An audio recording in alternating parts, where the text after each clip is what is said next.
morrem diante de Deus. Nadab e Abiú morrem diante do Senhor, fulminados por um fogo que sai de diante do Senhor, e os atinge e eles morrem. Para entendermos um pouco melhor, precisamos, antes de tratar especificamente sobre a morte deles, e só lembrando aos amados irmãos o que está em Romanos capítulo 15, versículo 4, onde Paulo diz: tudo quanto dantes foi escrito, para o nosso ensino foi escrito. 1 Coríntios capítulo 10, versículo 11, Paulo diz: tudo o que aconteceu aos israelitas no passado, no Antigo Testamento, lhes sobreveu como em figuras, para aviso nosso, para quem já são chegados os fins dos séculos. Quem foram Nadab e Abiú? Primeiro, seus nomes. Nadab, no hebraico Nadav, significa generoso. Abiú, do hebraico Evihu, significa ele é meu pai, ou Deus é meu pai. Quem foram seus antecedentes? Primeiro, eles eram filhos de Arão. Êxodo capítulo 6, versículo 12, está muito claro isso. Arão casou com uma jovem, esqueci o nome, Eliseba, e eles tiveram 4 filhos, homens: Nadab, Abiú, Eleazar e Itamar. Arão é aquele que Deus chamou para ajudar, auxiliar Moisés na retirada do povo do Êxodo ou do Egito. Foi usado por Deus. Ele era uma espécie de vice-pastor ou vice-líder do povo depois de Moisés. Aconteceram alguns fatos negativos que não vamos trazer à tona aqui, mas ele foi usado por Deus para auxiliar o seu irmão Moisés na retirada do povo de Israel. A partir dele, Deus ordenou que a partir dele, de Arão, tanto Arão como os seus filhos e os seus descendentes seriam sacerdotes ou sumos sacerdotes em Israel. Eles eram filhos de Arão, os 2 primeiros. Eles também eram descendentes da tribo de Levi.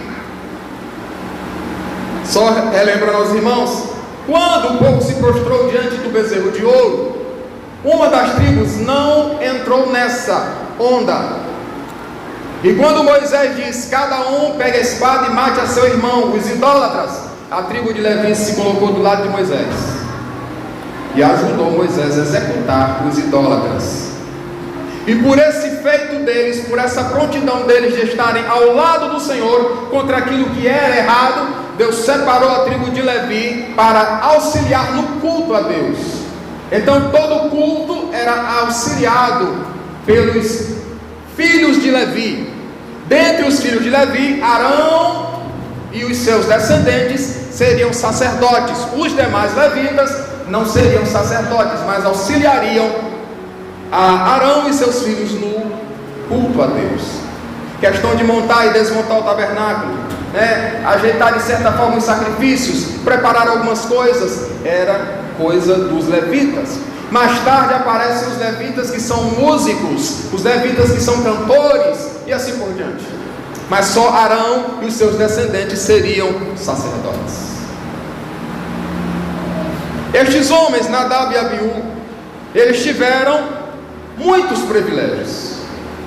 Vou destacar 3, dentre outros. Primeiro, eles foram chamados e consagrados por Deus para exercerem o sacerdócio. Deus os escolheu. Eles foram escolhidos e separados. Vemos isso claramente em Êxodo capítulo 28, dos versículos 1 a 43. Também em Números capítulo 3. Em Êxodo capítulo 28, versículo 1. A Bíblia diz: Deus ordena a Moisés: toma Arão e a seus filhos, Nadab, Abiú, Eleazar e Itamar, separa eles da tribo de Levi, separa eles de entre o povo de Israel, para que realizem o sacerdócio diante do meu povo. Foram chamados por Deus. Isso é um privilégio.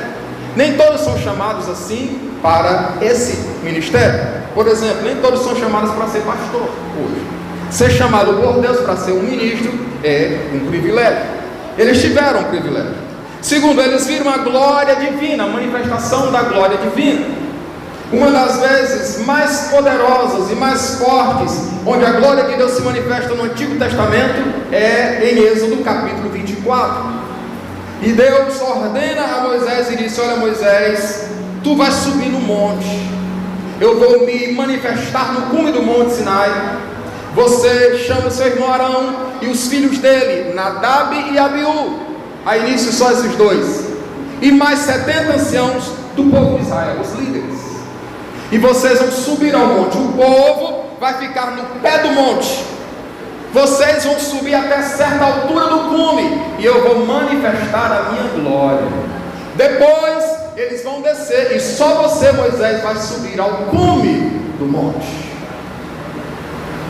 São níveis, símbolo de níveis de relação ou de relacionamento com Deus. E assim acontece. No versículo 10, a Bíblia diz que eles, Arão, Moisés, Nadab e Abiú e 70 anciãos de Israel, viram o Deus de Israel. O monte tremia, fumegava, havia vozes, relâmpago, trovão. E o povo chegou a dizer: olha, Moisés, não fale Deus conosco, mas fale Deus contigo, e tu transmite a nós.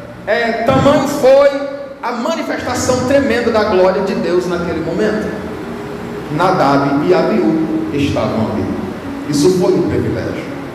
O terceiro privilégio que quero destacar daqueles homens é que eles testemunharam a aliança, o pacto ou o acordo que Deus fez. Êxodo capítulo 24 ainda. Moisés escreve num livro todas as palavras de Deus, depois faz a leitura para o povo, e aí no versículo 7 Moisés pega o sangue de alguns sacrifícios, esparge sobre o povo e diz: esse sangue é testemunho ou testemunha entre a aliança que Deus faz com vocês e que vocês fazem com Deus. No versículo 8 o povo diz: amém, nós faremos e obedeceremos a Deus em tudo. E aí Deus manifesta-lhe a sua glória. Aqueles homens, Nadab e Abiú, tinham muitos privilégios. Além de ver o seu pai, a sua tia Miriam, o seu tio Moisés atuarem, eles presenciaram, por exemplo, a manifestação do envio das pragas sobre o Egito, quando Deus arrasou com o Egito e expôs ali e colocou por terra os deuses do Egito, mostrando que só Ele é Deus verdadeiro e poderoso. Eles presenciaram estas coisas. Mas não basta ter privilégios. Diante de Deus é preciso se aproximar com respeito, reverência, sabendo, entendendo, compreendendo que Ele é santo, separado do pecado, separado do erro. Ele é sublime, é majestoso. Conforme disse Paulo, Ele mora, habita numa glória inacessível. Quando Moisés o viu pela primeira vez e Deus se identificou como Senhor, ele cobriu seu rosto, e o texto diz, Êxodo 6:3, para não olhar para o Senhor. Manifestação de respeito, de reverência, de reconhecimento de quem Deus é. Não basta ter privilégio, não basta nascer numa família de cantores ou de levitas, não basta ser de uma linhagem de pastores, não basta ter oportunidades diversas para ministrar, para cantar, para atuar na igreja, no culto. É preciso se aproximar de Deus com respeito, com reverência, sabendo que Ele é santo. A trágica morte de Nadab e Abiú. Primeiro, a atitude errada de Nadab e Abiú. O texto diz, versículo 1, que eles pegaram cada um o seu incensário, puseram neles brasa, puseram fogo e trouxeram fogo estranho perante a face do Senhor. Versículo 1. E o texto, versículo 1, encerra dizendo: o que Deus não lhes ordenara. Levaram diante de Deus fogo estranho, aquilo que não é usual, daquilo que não é convencional, daquilo que não estava, por assim dizer, no script da adoração ou do culto. Pegaram fogo estranho e levaram à presença do Senhor. Talvez uma ideia interessante, talvez uma inovação, talvez algo que tivesse imaginado, não, isso aqui Deus vai gostar. Não, essa novidade aqui vai bombar, vai dar certo, essa novidade vai atrair ao povo, e com isso ofereceram algo, diz o texto no versículo 1, encerrando, o que Deus não lhes ordenara. Qual foi a essência do ato ou do pecado de Nadab e Abiú? Os estudiosos, os teólogos divergem sobre o que seria. Alguns apostam que foi o fogo tirado do lugar errado, porque o fogo deveria ser tirado do altar do sacrifício, uma brasa colocado no incensário, então levado até a presença de Deus, conforme Êxodo 6:12. Alguém diz que foi oferta oferecida fora do momento, porque cada coisa tinha o seu momento, como há tempo para tudo, inclusive no culto, na nossa liturgia. Momento para o louvor, momento para a oferta, momento de oração, momento da exposição da palavra. Alguém diz que foi o incenso errado, a composição que eles fizeram não estava atendendo à prescrição de Deus, conforme Êxodo capítulo 30, versículo 34. Alguém diz que foram os incensários errados, porque o versículo 1 diz que cada um tomou o seu incensário, o seu próprio incensário, e não os que eram usados no serviço a Deus. Mas o certo é que o que a Bíblia diz, versículo 1, encerrando, o que Deus não lhes ordenara. A essência do ato pecaminoso de Nadab e Abiú foi algo que Deus não ordenou, não exigiu, não prescreveu, não autorizou. Tudo aquilo que Deus não autoriza no culto e a gente faz, Deus não aceita, Deus reprova, Deus rejeita. E com base nesse texto afirmamos que Deus até pode matar alguém. Nadab e Abiú, exemplo. O fogo estranho que eles apresentaram tem figura para nós. Qual seria o fogo estranho? Fogo estranho hoje seria, por exemplo, as falsas pregações, os falsos ensinos supostamente bíblicos, supostamente vindo de Deus. Alguém me auxilia aí lendo 1 Timóteo capítulo 4, versículos 1 e 2. 1 Timóteo capítulo 4, versículos 1 e 2. Ora, o Espírito afirma expressamente que, nos últimos tempos, alguns apostatarão da fé, por obedecerem a espíritos enganadores e a ensinos de demônios, pela hipocrisia dos que falam mentiras e que têm cauterizada a própria consciência. Obrigado. Paulo, escrevendo a Timóteo, diz: o Espírito expressamente diz, o Espírito fala de maneira forte, que nos últimos dias vai acontecer isso. Isso aqui é verdadeira profecia, não é invenção de homem, é profecia. Alguns, não todos, apostatarão da fé, abandonarão, deixarão, negarão. Veja que o texto está dizendo: alguns apostatarão da fé. Não está tratando, não está falando de alguém que nunca teve fé, mas de alguém que um dia já teve fé em Deus. Alguns deles apostatarão, negarão. Como? A Bíblia vai dizer: dando ouvidos a espíritos enganadores e a doutrinas de demônios. Isso está acontecendo, irmãos, nos arraiais cristãos, em muitos lugares. Pessoas que vão às plataformas, púlpitos, reuniões, eventos em nome de Jesus, estão sendo usadas por espíritos enganadores e estão infiltrando no meio do povo doutrinas ou ensinamentos de demônios, ensinamentos do inferno. E como isso acontece? Pela hipocrisia de homens que falam mentira. Existem pessoas que mentem, existem pessoas que são hipócritas, e isso, se acontece no meio de uma congregação, é perigoso, porque esse tal que é hipócrita, esse tal que é mentiroso, tem o costume de fazer isso, ele está vulnerável a ser instrumento do diabo para disseminar ensinos, ideias erradas. Pela hipocrisia de homens que têm a sua mente cauterizada, a mente deles não é mais sensível a nada. Inventa, por exemplo, uma profecia, muita gente acredita e ele pensa, deu certo. Se muita gente acreditou é porque é de Deus.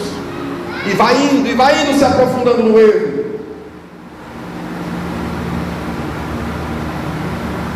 Paulo está escrevendo a Timóteo, que era líder de uma igreja. Fogo estranho, todas as vezes que alguém traz para o meio da igreja ou para o culto a Deus um ensino falso, um ensino herético, uma doutrina desviada da doutrina bíblica, e para discernir isso é preciso conhecer a Bíblia. Ele está trazendo diante de Deus fogo estranho. E se não tiver cuidado, e se não se ajeitar, vai ser castigado por Deus. E quem sabe, até morrerá, deixará de existir. Nadab e Abiú são exemplos. A irmã Pereira Mardeu no mapa, porque na época da graça, lembro de Ananias e Safira, na época da graça, capítulo 5 de Atos, morreram por mentir ou tentar mentir ao Espírito Santo e à igreja. Tempo da graça. Daqui a pouco eu vou citar 4 tipos de morte que essa pessoa está vulnerável. É fogo estranho. O que é fogo estranho? Fogo estranho também pode ser falsas canções, falsos hinos, falsas poesias melódicas, que são supostamente cristãs. E agora, quando você vê o nome gospel junto a uma canção, fique desconfiado, porque o gospel, que começou até bem, já se desviou de Deus e da Bíblia faz tempo.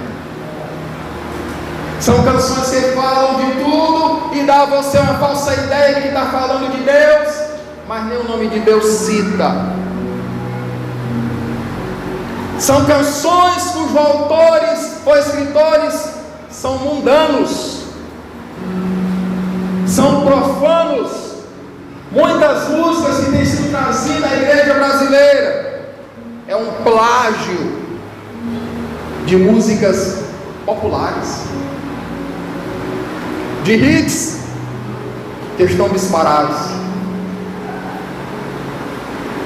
Todas as vezes que trazemos para o âmbito do culto a Deus uma canção que não é genuinamente bíblica, que realmente não é para Deus, e hoje foi ministrado aqui canções que é exemplo de adoração a Deus, louvamos a Deus por isto, mas todas as vezes que trazemos algo diferente, estamos apresentando diante de Deus fogo estranho. Salmo 51, versículo 15, o salmista diz assim: abre, Senhor, os meus lábios, e a minha boca entoará o teu louvor. Uma paráfrase. Davi está dizendo assim: Senhor, coloque na minha boca as palavras certas para que eu te louve. Salmo 22, versículos 22, 23 e 25, especialmente o 25, Salmo 22, 25, o salmista diz: eu te louvarei diante da congregação com o louvor que vem de ti. Como assim? É Deus que inspira, coloca na nossa mente, no nosso coração, e esse louvor volta para Deus, como rendição, com ação de graças. Você está entendendo? Diga amém. Amém.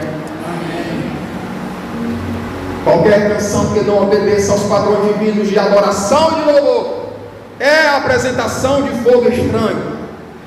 Irmão, por favor, Na sua casa você pode ouvir qualquer estilo de música gospel que você desejar, mas no âmbito do culto a Deus tem que ser como Deus determina, Deus exige. Vou repetir, porque se não for, Ele não aceita, Ele reprova, Ele rejeita, e o culto é em vão. Muitos eventos acontecendo em nome de Deus, até em igrejas, reúnem o povo supostamente para um culto, para adoração a Deus, e cantam, e gritam, e pulam, e se emocionam, e não passa disso. Não há quebrantamento verdadeiro, não há choro verdadeiro, não há avivamento, não há mudança.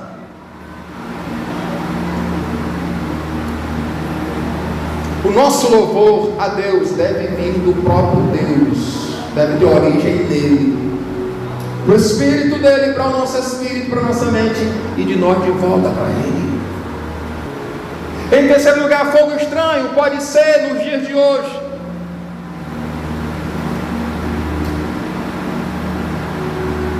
As falsas profecias, revelações, as supostas manifestações dos dons espirituais, ou dos dons de Deus, profecia, revelação, especialmente. Quem encontrar, leia para mim, por favor, Jeremias capítulo 23, versículos 31 e 32. Jeremias 23, 31 e 32.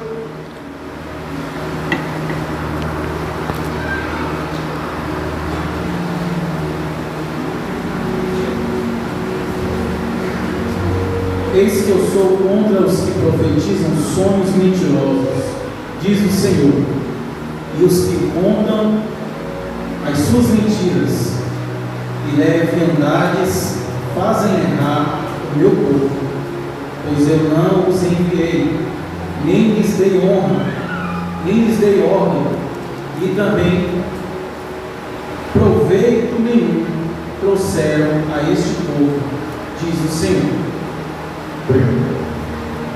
Jeremias 23, 31 e 32. Deus dizendo: eis que eu sou contra os profetas, diz o Senhor. Quem está dizendo é o Senhor, que usam da sua língua ou da sua linguagem, dizem, irmão, essa. Ele disse. Você já viu por aí isso aqui? Olha, Deus falou comigo, Deus me disse, Deus mandou te dizer. E todo culto que vai, todo evento que vai, é 1 hora e meia, 2 horas. Deus me disse, olha, Deus me disse, Deus mandou te dizer, Deus me disse. E abrir a Bíblia e conferir textos, se é bom, nada. E para você perceber o espírito do engano, do erro, muitos estão expulsando demônios, chamando auxílio de anjos. Onde é que está isso na Bíblia, irmão? Demônio só sai no nome de Jesus. E quem sabe disso percebe que o tal está sendo usado por um espírito de engano, porque demônio só sai no nome de Jesus e não com auxílio de anjo. Alguém está dizendo: um anjo me falou, um anjo me revelou. É engano. Quem fala com a gente é Deus. Quando o anjo vem, ele vem direto para você e diz: eu sou Gabriel, por exemplo, né? E entrega a mensagem.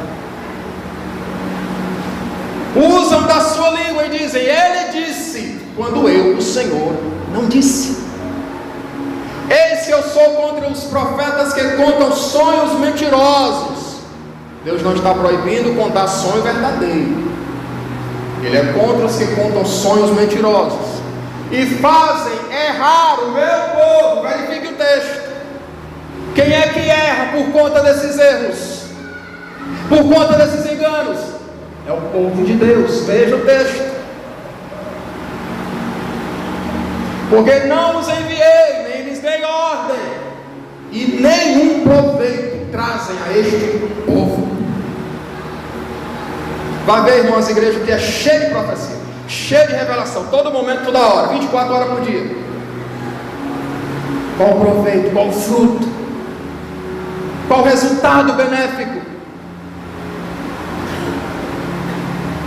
Todas as vezes que trazemos para o âmbito do culto a Deus uma falsa profecia, uma falsa revelação, é a apresentação de fogo estranho, e quem está fazendo isso está em perigo. Em quarto lugar, o fogo estranho pode representar ou simbolizar para hoje comportamentos bizarros, estranhos, esquisitos e antibíblicos.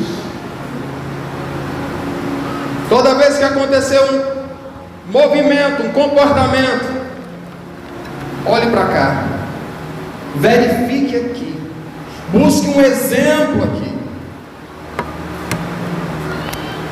porque Deus não é Deus de confusão, Ele é Deus de ordem.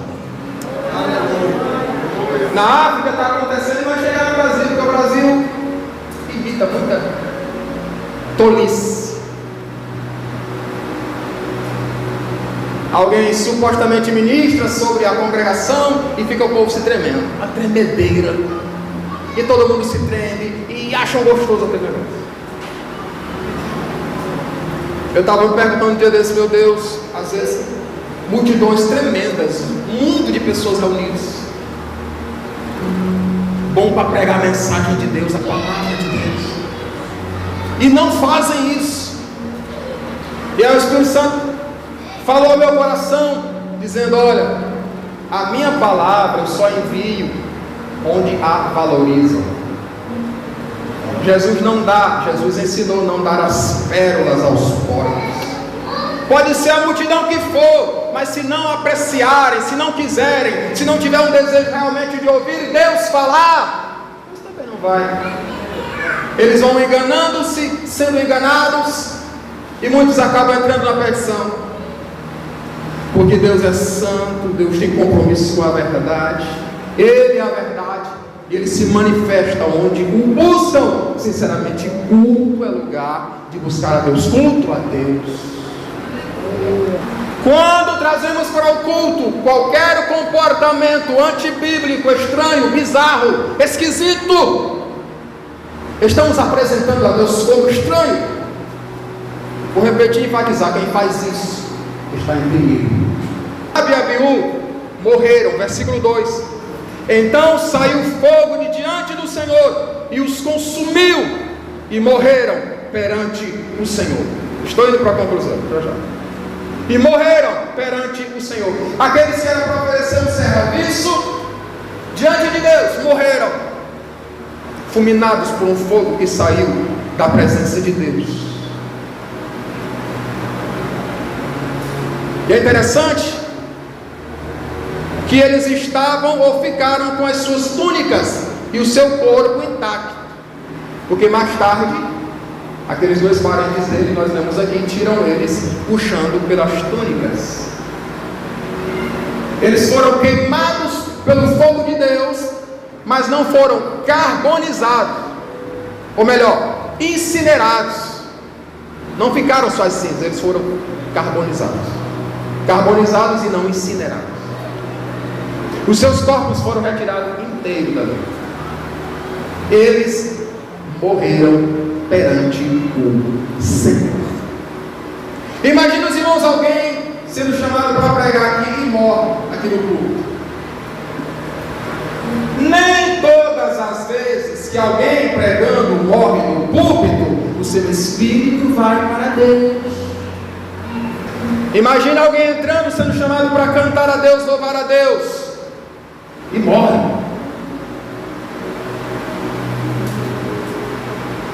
Precisamos ter cuidado. Nadab e Abiú morreram diante do Senhor.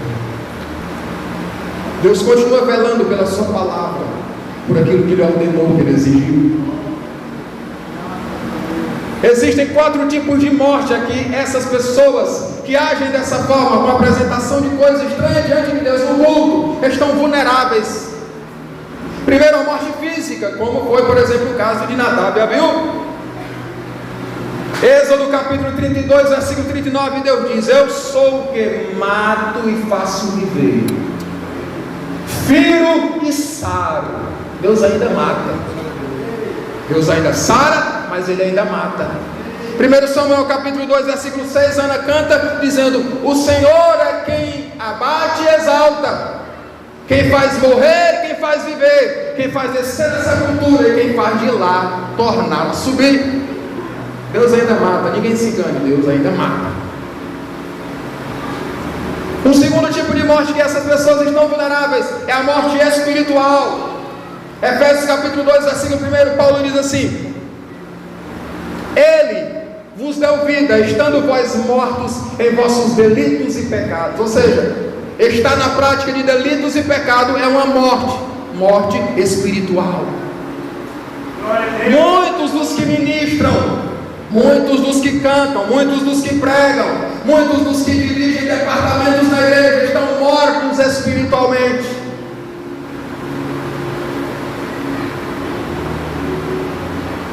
Cuidado com a apresentação de fogo estranho.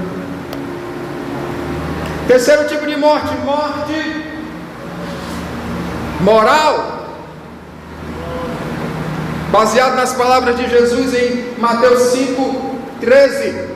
Jesus diz: vós sois o sal da terra, e se o sal se tornar insípido, não presta mais para nada, senão para ser lançado fora e pisado pelos homens. Morte moral. E o quarto tipo de morte a que essas pessoas estão vulneráveis é a morte ministerial. O ministério acaba, definha, fica travado, não vai para lugar nenhum mais. Lembram de Eli? Deus falava com Samuel, que era aprendiz de sacerdote, mas não falava com Eli, que era o sumo sacerdote. Morte ministerial. Lembram de Saul? Ungido por Deus para ser rei de Israel, mas terminou governando sozinho, porque no meio do caminho desobedeceu a Deus, clamou a Deus, fez consulta a Deus, e Deus não lhe respondeu. Morte ministerial. Aqueles que apresentam diante de Deus fogo estranho, que se atreve a fazer isso, morrem moralmente, ou espiritualmente, ou ministerialmente, quem sabe até fisicamente. Se você puder, fique de pé em nome de Jesus.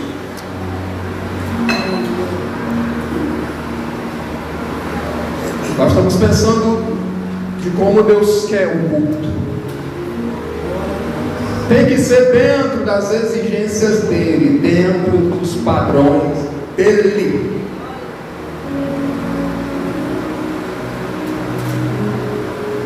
Versículo 3, nós temos um lembrete de Moisés. E eu vou encerrar aqui.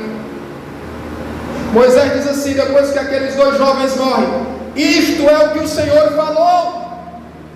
Deus já havia dito, Deus já havia falado, Deus já havia avisado, dizendo: serei santificado naqueles que se cheguem a mim, e serei glorificado diante de todo o povo. Deus estava dizendo: quer ministrar, quer cantar, quer cultuar, quer adorar, quer fazer algum serviço para mim, quer se aproximar de mim, quer dizer que é meu, quer dizer que é usado por mim, eu vou mostrar a minha santidade em você, deixando você viver ou matando você. Quando o sacerdote era morto, o sumo sacerdote ele entrava numa cova, né? Está lá no texto bíblico. No dia do perdão, o dia nacional, era o único dia em que o sumo sacerdote entrava lá no Santo dos Santos, para ungir aqueles utensílios, oferecer incenso e falar com Deus. Todo o povo ficava lá fora, não era como hoje, que o povo entra na igreja, ficava lá fora. O sacerdote vinha, fazia todo o serviço dele e depois saía, e quando ele saía com vida e paz, aí levantava as mãos, abençoava o povo, aí o povo glorificava, festejava, e aí era dias e dias de festa. E se ele morresse, os sinos na sua veste parassem de tocar, de soar, então ele era puxado, o povo entendia que ele havia sido morto por dentro do tabernáculo, ele era puxado por uma corda. Moisés está dizendo: olha, Deus avisou, Deus disse, Deus falou, e não deram ouvidos. Aqueles que se aproximam de Deus precisam entender que Ele é santo. Inovação não, invenção não, mentira não, engano não, porque Deus é vivo. Deus está vivo. Na abertura da festa da igreja, no final de semana passada, no primeiro dia, irmãos, estava uma inquietação insuportável ali atrás. E eu pensando, meu Deus, nós estamos no culto. No domingo, a mesma coisa. O pastor teve que trazer aqui uma advertência, um lembrete, seguro, firme, mas muito necessário. Principalmente lá atrás, estava uma irreverência. É a palavra, irmão, que eu tenho que dizer, é irreverência. Muita gente distraída, gente que saiu, usando a expressão exagerada, 300 vezes. E às vezes, por favor, os irmãos me entendam, os pais entendam, por favor. Às vezes a inquietação de uma criança pode não ser normal. Principalmente no âmbito do culto. A gente vê o culto no Antigo Testamento, por exemplo, capítulo 8 de Neemias, está todo mundo lá, inclusive criança de colo, louvando, adorando. E a gente percebeu como Deus queria agir naquele dia, e agiu. Deus libertou vidas, Deus falou. Mas é preciso estar atento. Tem muita gente aqui que recebeu de Deus dons, talentos, discernimento de espírito, visão, revelação. Meu filho, seja usado por Deus para fazer a obra de Deus, para travar qualquer obra do diabo. Nós estamos em um culto a Deus, e o culto a Deus deve ser como Ele exige. Não basta os meus dotes, a minha inteligência, as minhas ideias, tem que ser como Deus determina. Aleluia. Eu tive uma ideia interessante, mas será que Deus aprova? Será que está de acordo com Deus? Nadab e Abiú morreram, tiveram seu ministério findado na inauguração, não deixaram filhos, nem constituíram família, e ainda ficou como um mau exemplo para Israel. Pelo menos 3 vezes a Bíblia lembra isso. E Nadab e Abiú morreram perante o Senhor porque ofereceram fogo estranho.